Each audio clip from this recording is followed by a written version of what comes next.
Good morning, everybody, and welcome back. So we are going to take a quick spin with this new Tesla self-driving update. This is version 14.3.5. Really, we're going to see if there's any changes. From what I've seen from other people that have this same update, really, they weren't seeing too much, but we're going to take this thing to Whole Foods and we shall find out. I have to go return some stuff on Amazon. My brand new mics that I bought for y'all, one of them doesn't even work.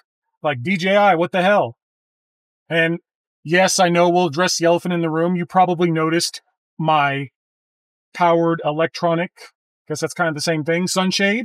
That's one of those goofy accessories that I didn't even think that I would want to keep. But after having it for about a month or so, I love it. That thing is freaking awesome, especially when it's been getting as hot as around 110, 112 here in Las Vegas. So it's definitely quite the good thing to have. And if you are interested in it, not only do I have an installation video, because it's very easy to install, I also have, I'll leave a link for it below in the comments. And also, if you use the code Vegas, you will get 20% off of it, which overall I think is pretty cool. But back to full self-driving, which actually, to keep everything consistent, I'll put it back in standard because once again, whenever you do a brand new software update, it likes to revert back to Hurry for some reason, which, don't get me wrong, I love Hurry compared to standard. I love the way it handles. I love the way it drives. The only thing I don't like is I do not like how fast it goes because it'll go 15, 20 plus miles per hour over the speed limit, which, is not good. So what I would love to see make a comeback is I want to see my steering wheel speed controls come back. Why they got rid of that, I don't know. Because I would love to use Hurry, but I would also love to be able to be in control of the speed overall. Turn the AC down a little bit because it's probably blaring, especially without a mic. But overall, first impressions, seems smooth. It seems like previous FSD updates. Summon, I didn't notice anything different. And if you've been following me, if you've been seeing some of my shorts that I've been posting, so that was technically summon test 67. I have done 67 summon tests, and out of the 67, only 2 flopped. And they actually flopped in a weird way. So in similar parking situations, like, I'll hold summon, and all it's supposed to do is go right and come pick me up. That's it. But there's been some cases where it tries to turn left away from me, and then it actually gets to the point where it goes outside of the summon ring and triggers an emergency stop. So I have to do like this run of shame to go get my damn car in this busy parking lot. So out of those, but 2 failures out of 67 overall, I think that's pretty solid in my opinion. My goal is to get to 100. So if you love summon tests, make sure you're following. And also, I love some people in the comments think that using summon is lazy. Like, well, too bad.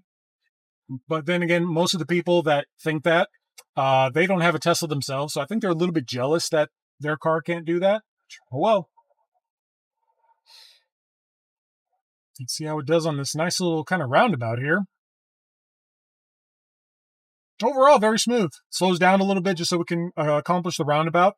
I remember back in the early days of full self-driving where there's no way in hell that it could have accomplished even a simple roundabout like that. So once again, I love the progress that full self-driving has made in the past 5 years or so since I've been using it.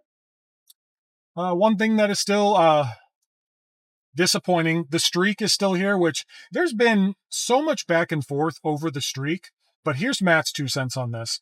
I hate the streak and I think it's stupid. And let me tell you why. So a lot of people are posting their streaks online basically for content, just to get content, and that's about it, which don't get me wrong, because if you weren't aware, I think the first streak award happens at 100 miles where confetti will pop up, which that's cute and all, but I've noticed people that have hundreds of miles when it comes to streaks, or some people even have thousands of miles, meaning they haven't touched the wheel in thousands of miles, which don't get me wrong, that's super impressive, but I want to know what is going on behind the scenes to accomplish that, because I feel that not only are we gamifying full self-driving, because we're basically, people are using this to get some cute little confetti on the screen, record it, and post it on social media, which, like I said, I'm not knocking it, but it's just not for me. But yeah, not only gaming, full self-driving, but I feel that we are not providing critical feedback that Tesla needs, because at the end of the day, if all of you with hundreds and thousands of mile streaks on your car, at the end of the day, you're just letting the car do what it wants. Don't get me wrong, it's still doing things safely, but I feel that it could be done better. A lot of the big things that I want to see change is, one, I still notice that it still does where it will route me the longest way possible to get to certain places. My home being one of them. I know I talk about this in every video, but until Tesla fixes it, I feel the need to discuss it. So instead of it taking me 8 minutes to get to my house, it takes me almost double that. It takes about 15 minutes to get home, just because the Tesla wants to take a longer route versus it can just turn right and be home in a minute. And of course, a lot of comments, people are saying like, oh, that's fine. It's safe. It's doing what it needs to do. Just let it happen. Okay, people, I'm sorry. But so I did some quick math on that. If it were to take me a minimum of an extra 8 minutes per day to get home or to get somewhere per day, that means I would be spending an extra 2 days in my car every single year. Just think about that. What could you do with an extra 48 hours of your life per year? That's a lot of time, in my opinion. And then some other things that I would like to see it do as well is, I notice I would like to see an option where I can back into my garage, because I notice the car still doesn't want to even, I want to see a garage option, because when it comes to my home especially, there's only a park in the driveway option. That's about it, but nothing in regards to a garage. And then once again, I want to see it back in, just because that's where my charger at. It's more convenient, and that's what I want. Which in theory, something that supposedly is coming in the future. I'm not sure exactly when, but you will have the ability to talk to your Tesla and tell it what you want it to do while full self-driving is engaged. So imagine, for example, hey, Tesla, increase speed by 5 miles per hour. Hey, Tesla, back into the space that's up here on the left. Hey, Tesla, drop me off up here on the left and then go park next to a nice car. That one's a bit of a stretch. I know that something like that might never happen, but because that's, I think, in terms of, so we have summon, we have full self-driving, and then the only piece of the pie we're missing basically is banish, or if you're not familiar, banish is basically where I can pull up to the front of a store, I can get out, and my car will go park itself somewhere. And that's the big missing piece. But the big thing with that right now is, one, regulatory approval, and two, a matter of convenience. So for me, okay, yes, I can get out of my car, but then I'm going to have to sit and then hold the button, and then I'm going to have to go watch my car park somewhere.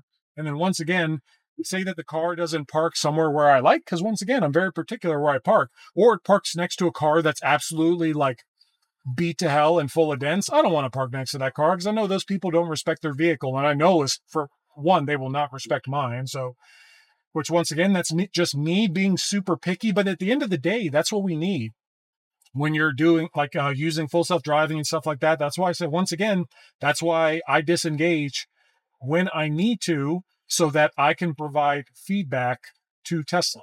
Because once again, I just feel that we're not doing it justice by letting the car do whatever it wants. Like I said, just my 2 cents, just my little rant on that one, but I don't know. Y'all agree with that one? Are we gamifying FSD with this cute little streak? I think we are. But so far, so good, though. We've gone through, city roads. We hopped on the freeway just fine. No issues, which once again, I feel like people just don't give full self-driving enough credit, how good it is. And then there's been a lot of controversy online, people saying that full self-driving is lazy. Saying oh, they love to drive. They love to drive. Honestly, I think you're lying. No, you don't. You're telling me that this is what you love to do. You love stop and go traffic. You love having to drive to work. I'm sorry, I call bullshit on that one. 100% bullshit. I don't believe that whatsoever. And then, because for me, when I'm using full self-driving, my situational awareness is drastically increased, because I have the ability, I can look everywhere. I can see everywhere around me, and I can see what's going on. And in a sense, when using full self-driving, I'm anywhere from 3 to 5 steps ahead what is going to happen. And then also, full self-driving has already proven to be, I believe it was up to 10 times safer than human driving, which that's impressive considering this technology has not been out that long. All right, we arrived at our destination. We're going to see what we do now, or what the car does now. Oh, of course, this car's just sitting there. Go, go. You can do it. Come on. See, for me, I would just squeeze in there, but the car, I think, isn't going to do it. So we're just going to see. Oh, yep, that's why. There's a van in front that I couldn't see. All right, but now we're going to see what it does in terms of parking. See, once again, that was weird. That was very extra. Like, it could have just kept going straight. I don't know why it decided to do this little turn. But now we're going to see whether it pulls in or backs into the space. For me, I prefer it to back in, but it's kind of a hit or miss when it comes to full self-driving. See, it looks like it's gonna pull into the space today.